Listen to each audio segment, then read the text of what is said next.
안녕하십니까. 거꾸로 투자하는 쇼킹 부동산입니다. 재건축 규제 추가로 나온다. 시작해보겠습니다. 노영욱 신임 국토부 장관에 취임을 했습니다. 노영욱 신임 국토부 장관은요, 취임사에서 서민 주거 안정을 최우선 과제로 추진한다고 했습니다. 자, 그런데 현재 주택시장이 중대한 기로에 서 있대요. 2사 공급 대책 발표 후에 주택시장은 안정된 모습을 보여왔으나 최근 집값 불안이 다시 재현되는 것 아닌가 우려도 많은 상황이다. 그래서 이런 상황일수록 도심 내 충분한 물량의 주택이 흔들림 없이 공급된다는 믿음을 주어야 됩니다. 그래서 서울시를 비롯한 여러 관계기관과 부동산 시장 안정과 주택 공급 확대라는 공감대를 바탕으로 긴밀히 협력하고 소통해야 할 것이다. 이렇게 밝혔습니다. 신임 국토부 장관 취임사를 통해서 부동산 시장 과열에 대한 정부의 대응을 예상할 수 있을 것 같습니다. 현재 부동산 시장 과열에 대한 정부의 대응은 투트랙이에요. 공급 확대 방안과 투기 수요 억제책입니다. 자, 여기서 공급 확대 방안은 다시 신도시를 비롯한 신규 택지 지정 방안, 공공부지 확보, 공공부지, 공공이 사용하는 토지에 주택을 공급하는 방안, 마지막으로 정비사업 활성화 방안인데 이 정비사업 활성화 방안이 좀 늦게 나왔어요. 작년에 나왔었죠. 자, 그리고 투기 수요 억제책은 대출 규제 부분과 세제 규제 부분, 거래 규제 세 가지로 나눠지게 됩니다. 자, 이번 신임 국토부 장관은요, 정비사업 활성화를 통해서 부동산 시장 안정을 깨야겠다 이렇게 밝혔던 부분입니다. 도심 내 충분한 물량의 주택이 흔들림 없이 공급된다는 믿음을 주어야 사람들이 마구잡이로 집을 사지 않고 무주택자들이 분양을 기다리면서 시장이 안정된다는 거죠. 자, 그리고 투기 수요 억제책에 대해서는 따로 언급은 없었습니다. 작년 710 대책 이후에 가계부채 관리 방안을 위한 신용대출 중심 대출 규제 제외하고는요, 추가로 투기 수요 억제책이 나오지는 않고 있습니다. 오히려 완화 움직임이 강화되고 있다는 부분이죠. 자, 주택시장 불안 해소를 위해서 신임 국토부 장관은 이 정비사업 활성화를 통한 공급 확대 신호를 시장에 지속적으로 줄 것이다. 그러면 어떻게 진행이 될까요? 먼저 전 국토부 장관이 추진했었던 2사 공급 대책은 차질 없이 추진을 하고요. 여기에 참여 의사가 적었던 재건축 단지들이 많이 있었거든요. 자, 그것은 민간 개발 확대를 준비하는 서울시와 협의해서 공공개발의 보완점을 민간 정비사업 활성화를 통해서 진행을 한다. 이렇게 투트랙으로 갈 것이다. 이렇게 보여지는 부분입니다. 자, 그리고 어제 주택공급기관 간담회를 개최했습니다. 이 자리에 지자체와 공공기관 그리고 민간협회가 참석을 해서 어떻게 하면 주택공급을 많이 늘릴 수 있을까 협의를 했던 자리가 있었어요. 자, 그 전에 변창 국토부 장관이 취임하고 나서 주택공급기관 간담회 했을 때 분양가 논란이 바로 커졌었는데 이번 공급기관 간담회에서는 그런 이야기는 없었고요. 현재 추진 중인 이 정비사업 규제 완화 부분에 대해서 논의가 좀 있었습니다. 자, 먼저 이 자리에서는요, 지자체와 민간 협력을 통해서 충분한 공급 물량 확보 및 원활한 추진이 진행되고 있다. 어떤 거? 2사 공급 대책을 통한 도심 내 공급 확대 방안이 이미 491곳에 이제 후보지가 진행이 됐고요. 자, 이것을 통해서 10만 원 넘는 주택이 공급이 될 것 같다. 게다가 이미 지정한 후보지 중에서 3분의 2 이상 동의를 받은 곳이 2곳이나 있다. 여기 한 달 만에 3분의 2 동의를 받았다. 지자체에서는 속도감이 있는 추진에 기대감을 표시하고 있고 후보지 주민들이 장기간 공급사업 추진을 기다려온 만큼 다 이렇게 후보지들 중에서 상당 부분 실제 공급과 이어질 것이다. 이에 대한 기대감이 크기 때문에 빨리 이 2사 공급 대책 후속 입법 절차를 밟아서 확실한 공급 신호를 시장에 주도록 하겠다. 이렇게 언급을 했습니다. 자, 그리고 민간 정비사업 활성화를 위한 제도 개선도 언급을 했어요. 자, 좀 자세히 살펴보겠습니다. 주택협회는 공공 방식에도 민간 참여 제고를 위해 다양한 방안을 추가 마련해 줄 필요가 있고 민간 주도 개발도 공급에 기여한다면 충분한 인센티브를 주어야 한다는 점을 언급을 했다. 한마디로 민간 재개발 재건축도요. 뭔가 이제 뭐 규제 완화를 통해서 사업성 확대를 위한 인센티브를 줘야 될 게 아니냐 이렇게 제안을 한 거고요. 이에 대해서 노영욱 장관은요, 사업성이 열악하고 이해관계가 복잡한 지역은 공공이 들어간다. 그리고 충분한 사업성이 있고 토지주의 사업 의지가 높은 곳은 민간이 중심이 되어서 주택을 공급하는 것이 효율적이다. 그래서 향후 공공주도 공급 사업뿐만 아니라 민간 공급 활성화를 위해서도 각 기관이 제도 개선 사항을 지시할 경우 적극 검토할 것이다 하고 강조를 했습니다. 한마디로 우리가 공공주도만 고집하는 게 아니라 민간 공급도요, 공급 확대에 도움만 된다면 제도 개선해서 적극적으로 지원하겠다 이렇게 봤던 부분입니다. 단, 이 민간 재건축 등 추진 과정에서 투기 수요 유입과 과도한 개발 이익에 따른 시장 불안이 없도록 추가적인 안정장치 마련에 대해서는 지속적인 논의하기로 하였다 이렇게 언급을 했습니다.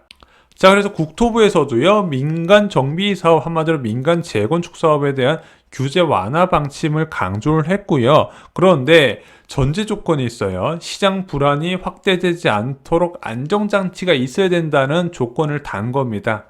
자, 이는요, 오세훈 서울시장이 5월 17일 날 기자간담회에서 언급했던 부분과 똑같습니다. 자, 취임 뒤 부동산 가격이 상승한 지역들이 있다. 바람직한 현상은 아니지만 그래서 토지거래 허가구로 우리가 지정을 했는데 이 토지거래 허가구역이 약점이 있다 말씀드렸잖아요. 자, 토지거래 허가구역 제도와 관련해 약점을 보완하기 위해 고치는 방안이 국토부와 얘기가 돼서 입법 예고까지 초스피드로 이루어지고 있다. 이외에도 시장 교란에 가까운 행위들이 예상돼 추가 규제책도 국토부와 논의 중이다. 그래서 오늘 다 밝힐 수는 없지만 조만간 국토부와 협의가 끝나는 대로 거래나 가격 등에 대해서 좀 더 강력한 규제 의지를 국토부와 함께 내놓을 것으로 생각한다. 한마디로 서울시와 국토부가 계속해서 물밑 협상을 통해서 새로운 규제 강화 방안을 내놓을 것이다. 국토부 장관과 서울시장이 같이 이야기를 한 겁니다.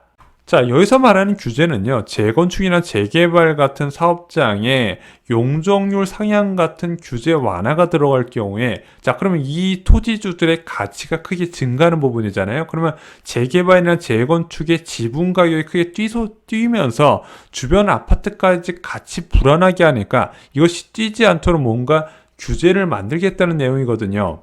지금 오세훈 서울시장 취임 이후에 재건축 관련 규제가 지속적으로 나왔습니다. 4월 21일 날 서울시의 토지거래 허가구역 4곳이 지정이 됐는데 솔직히 이게 기대가 좀 안 된다 말씀드렸어요. 토지거래 허가구역 카드만으로 부동산 시장 과열을 잡기엔 좀 역부족이다. 왜? 수요자는 줄이는데 매물은 더 많이 줄이는 효과가 있거든요. 또 하나, 이제 5월달 들어서 오세훈 서울시장이 계속해서 재건축 상승이 이루어지다 보니까 이 재건축 상승 지역에 대해서 속도 조절 카드를 꺼내드렸거든요. 그럼에도 불구하고 토지거래 허가구역 지역 및 아파트 가격이 여전히 높은 가격이 형성되어 있고요. 토지거래 허가구역 지역 이외의 재건축 단지에서도 가격이 급등하는 풍선 효과가 발생하고 있다는 겁니다. 그러다 보니까 서울시에서도 그렇고 국토부에서도 그렇고 재건축을 통한 공급 확대 필요성을 알면서도 자, 이것을 공급 확대를 하기 위해서 추가적인 규제가 필요하다는 걸 양측에서 공감을 하고 있었던 거죠. 자, 남은 방법은 전 딱 하나라고 봅니다. 결국에는 오세훈 서울시장표 재건축 재개발 촉진 모델이 나와야 된다는 거죠. 층수 제한 완화나 종상향, 용적률 상향 등의 사업성을 늘리고 주택수를 늘릴 수 있는 방안, 여기에 일어간 기간 단축해서 실제적인 공급까지 시간이 더 줄어들 수 있도록 효과를 낸다는 부분, 그리고 재건축 초과이익 환수제나 실거주 의무 면제 같은 규제 완화 패키지를 국토부와 협의해서 하나로 만들고요.